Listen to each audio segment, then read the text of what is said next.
Welcome back to Transfer Review, where we look at all the gossip and transfers around the world in all of the papers. Yeah, all of it. All of it. But as you can see, Michael, we're still here.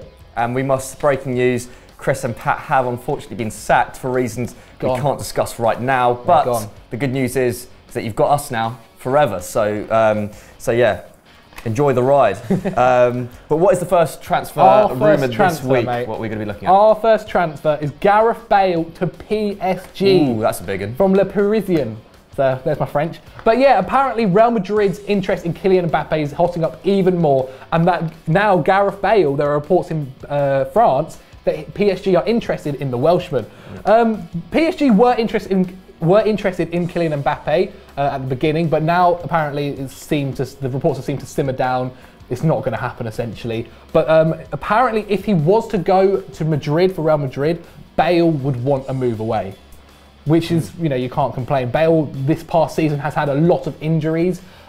Marco Asensio and Isco have both sort of grown, you know, they've filled the gap every time he's been injured. Isco's taken his place, hasn't he? But the main question is, like, where would he fit in the PSG squad if he was to go to PSG? Well, yeah, it's a good question, because like at Real Madrid, PSG maybe don't have quite the same calibre of players, but they do still have a lot of talent in those wide attacking areas, namely Julian Draxler, who was signed in January, and Lucas Moura, who arguably had his best season yet for PSG in 2016-17. Moura scored 12 and assisted 5 in the league, while Bale scored 7 and assisted 2 in 1,000 less minutes. So, you know, the Bale's stats are still very, very impressive, and he probably would, you know, he obviously still would break into that team fairly easily. Bale certainly provides a bigger goal threat than all of PSG's creative players, averaging nearly as many shots per 90 as Edinson Cavani. That's 4.1 shots to Edinson Cavani's 4.3, and he also takes significantly more shots inside the area.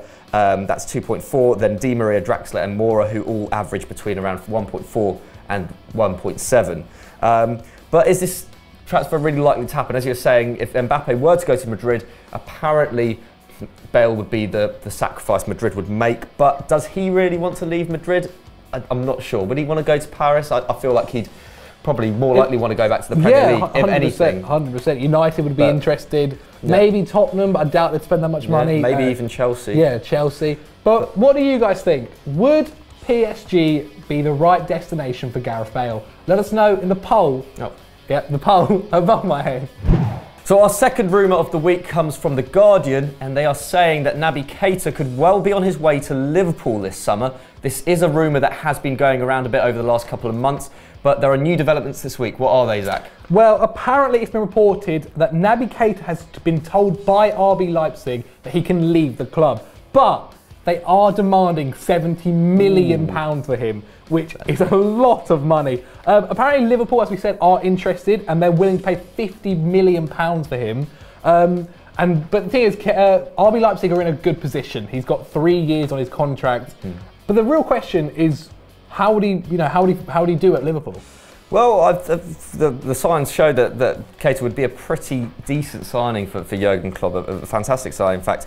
And following the capture of Mo Salah last week, he would be a great addition to that squad, really bolster them. A squad that was quite thin on the ground last season. Undoubtedly, he's one of the best young players in Europe, a true box-to-box midfielder. He makes over 5 tackles and interceptions per 90. And to put that into perspective, that's far ahead of any Reds midfielder last year. Yeah. And actually, that's over 2 more than centre-back Joel Matip managed.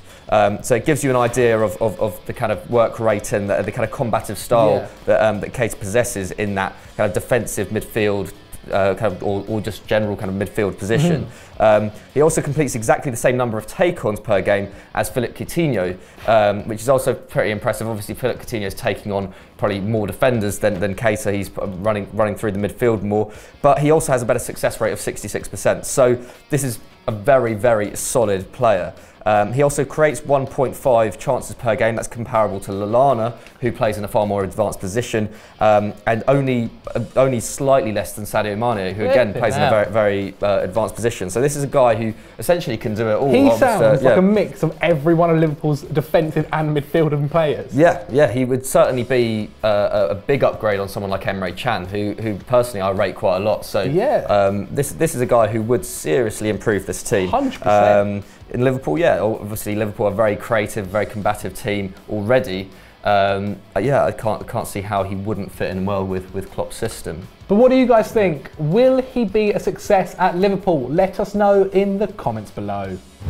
We spoke about this next transfer rumour in yesterday's winners and losers, Michael, but who are they, my friend? Yes, we did touch upon it, and we are back at Juve. Dani Alves and Alexandro obviously looking to leave. Dani Alves looking to finalise a move to Man City, while Alexandro being heavily linked with a move to Chelsea. But we're not going to speak about that, because we have spoken about that awful lot over the past week.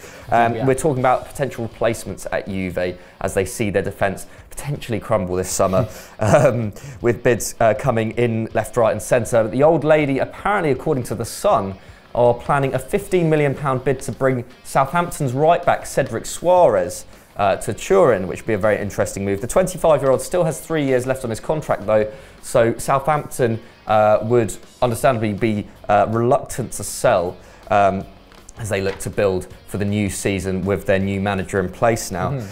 Suarez was one of the Saints' best players in 2016-17, and he actually matches up with Dani Alves quite well defensively in terms of the numbers. He made 3.47 tackles and interceptions per 90 last term, compared to Alves' 3.82. But as would be expected, he doesn't create anywhere near as much as the Brazilian fullback. Attempts far less dribbles, although his take on success is around the same, but also creates far less chances. Obviously, Southampton play a slightly different game, played a slightly more conservative game than Juventus last year. But nevertheless, he could be, I don't know, yeah, Dani Alves is just pretty much irreplaceable, isn't he? So yeah, it's almost impossible. You can't really compare these two players. 100%. Cedric Suarez will probably never be anywhere near the level of Dani Alves. But who else are they looking? Who else could be joining Juve this summer if they are to lose one of their best? Well, according to Gazzetta dello Sport, Juve have put interest into PSG centre half Marquinhos. Rumours going around anyway that Bonucci might be leaving, hopefully to Chelsea. What a signing that would be. But Marquinhos would be a great signing for them in general. He'd be a great replacement. He's only just turned 23, or he's still 23. Don't quote me on that one. But he's already had plenty of experience. He's played for 4 seasons at PSG already, and he played a season in Serie A with Roma when he was a teenager. So he knows what the league is like. He knows what to expect. And on top of that, he's very versatile. He can play at right back and CDM, centre defensive midfielder, along with his current position of centre back. In 2016, Marquinhos averaged 2.7 tackles plus interceptions per 90 compared to Bonucci's 3. So he's already racking up those numbers at such a young age. His passing is also impeccable, 94% accuracy compared to Bonucci's 87. That's ridiculous. And 87 alone is impressive. I think 94% that's better than Sergio Busquets. Yeah, that's like ridiculous. And he also wins more aerial duels, 1.7 to 1.4. Clearly, he's a very talented defender and will get much better throughout the years. It'll be an amazing investment. And it's a great option for Juve, even if Bonucci stays. But would PSG be willing to sell him? Would he be willing to leave Paris? That is what we want to know. Tell us what you think in the comments below. So back to the Premier League now for our next rumour. Where are we going, Zach? We are going to Leicester / Swansea. As apparently Gylfi Sigurdsson has caused some interest for Leicester. A move away has been rumoured throughout the whole of this summer for Sigurdsson. He's been linked to Everton, to West Ham, to you name it, for whatever price. But apparently, Swansea want 40 million quid for him. It's a big price, yeah. That's got to be a load of crap. No way no one wants to pay 40 million quid for him. That's mental. Matic just went to United for 40 million. Well, Matic, Sigurdsson. But anyway, look, he's been linked to everyone. As we said, Everton, West Ham, you name it, they're probably linked to him. But would he be able to compensate for Mahrez leaving? Apparently, Mahrez will go if someone pays 50 million. And look, Mahrez, Sigurdsson. I'm going to take Mahrez all day long, mate. And he's Algerian, so. Well, I beg to differ. Sigurdsson is obviously a very different player to Mahrez. But in terms of his importance to Swansea, certainly, his output is similarly outstanding. In fact, it's actually even more outstanding than Mahrez. Over the past 3 seasons, Sigurdsson has scored 27 in the league and assisted 26, while Mahrez has also scored 27 but only assisted 17. So you see that Sigurdsson's output is actually that little bit higher. Yeah. Different systems, different kinds of seasons as well for these clubs. But they also have an identical pass completion of 78%. Similar number of chances created per 90 as well from last season. Sigurdsson created 2 per game. Mahrez created 1.6. In his central role, Sigurdsson has generally been a more consistent performer than Mahrez as well. Mahrez has the ability to go missing in certain games, whereas Sigurdsson is pretty much at the centre of everything Swansea have done for the last few seasons. But yeah, this would be an interesting move, certainly. Would it actually happen? I'm not sure. Leicester, it's difficult to see how Sigurdsson would fit in with the way that Leicester play at this moment in time. But one thing is for sure, this is probably, this summer or next summer is probably going to be a last chance for Sigurdsson to make a step up. He's getting on now. He's turns 28 in September. Indeed. And yeah, certainly deserves to be playing in a side challenging for European places. Certainly doesn't deserve to be in a side who are faced with relegation. Whether Swansea will be facing relegation next year as well remains to be seen. But what do you guys think? Should Sigurdsson go to Leicester, or would he be better suited at another club? Let us know in the comments below. It's transfer shocker time, Michael. God, look at that. Look at that effect. Best money can buy that. But yeah, the Star have our story. But who is it? Well, the Star are reporting that Arsene Wenger and Pep Guardiola are rolling back the years to their school days, but instead of trading cards of Pikachu and Charizard, they want to swap Alexis Sanchez for Sergio Aguero. One of your best, Michael, mate. One of your best. Let us know what you think of that one in the comments below. But yeah, apparently they've reported that Sanchez is Guardiola's #1 striker target this summer, whatever that means. But obviously, yeah, Guardiola is a long-time collaborator with Sanchez and is an admirer of him. And despite Wenger obviously wants to keep him at Emirates, he only has 1 year left on his contract and is clearly unsettled. He scored 30 goals in all competitions last year for the Gunners, but supposedly Wenger could be tempted by an exchange. I don't know, but that's what they're saying. Arsenal have also reportedly been told by Lyon that they need to cough up £57 million for Alexander Lacazette. Which I think is excessive even in the current market. So Aguero could possibly be a cheaper option than Lacazette, according to these reports. But what do you think about this, Zach? What's this saying to you? We don't need stats from these two. We both know they're world class. They've proven it for many years to come. They've both scored 30+ goals last season. Aguero had his injuries, and Sergio. Alexis Sanchez had a lot of form near the end of the season, and so they've proved it. They don't have to. We know they're world class. But look, Aguero at Arsenal would be guaranteed a starting role despite no Champions League football, while Sanchez could join a side looking to challenge on all fronts next season. Champions League, Premier League, FA Cup, League Cup, they could do the quad. But in all honesty, will this realistically happen? One, swap deals never happen, ever. Like, full stop. No. Yes, your Pokemon cards might happen when you're younger, but now it would never happen.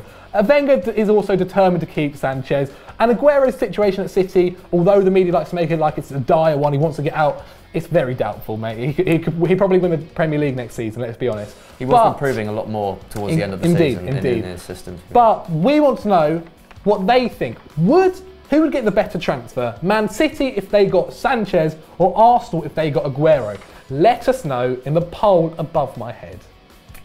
So that was Transfer Review, arguably the best ever one to have hit EFD, in my opinion. Could well be. Yeah. Could well be. But what should they go do now, Michael, my friends? They should go to Saturday's episode of Stat Wars, where Chris and Pat, as usual, have an epic battle. Yeah, just, you know the drill. You know the drill. As always, make sure you follow us on all these handles. Come at us, come Instagram, Twitter, you know it. And don't forget, guys, as usual, to like and subscribe. Sayonara.